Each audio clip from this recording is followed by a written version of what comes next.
Всем привет! Очередной заказ. Партия. Так, ножны кожи, все как всегда. Подвес свободный. Вкладыш дерева. Дренажное отверстие. Так, якутский нож. Сталь на всех Х12МФ. И кап клена на рукояти. То есть на 3 ножах. Так, этот заказной нож. Он поедет в Крым.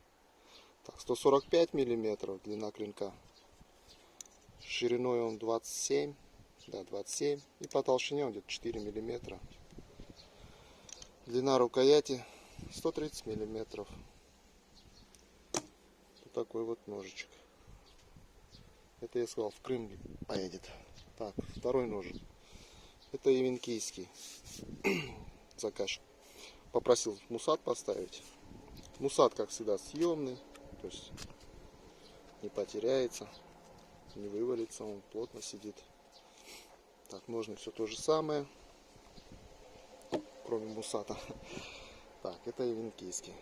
Этот как бы на заказ был сделан, но я чуть-чуть напутал. Мне надо было левый под левую руку, а я на автопилоте сделал под правую руку.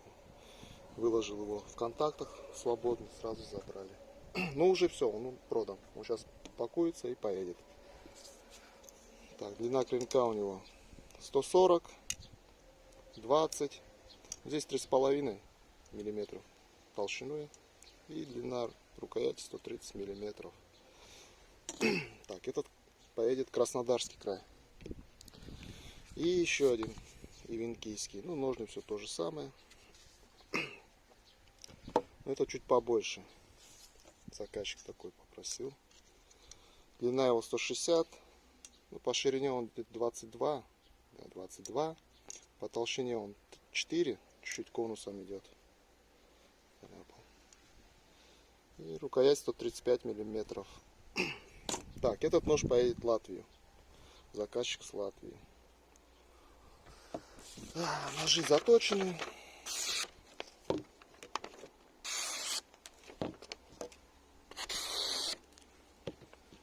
Так, сильно мусорить не буду.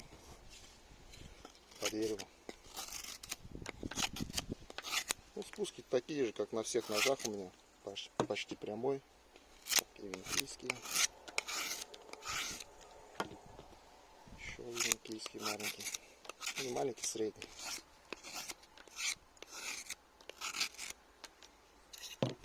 В общем, так вот. Все.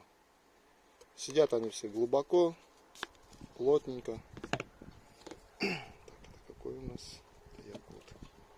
Нет.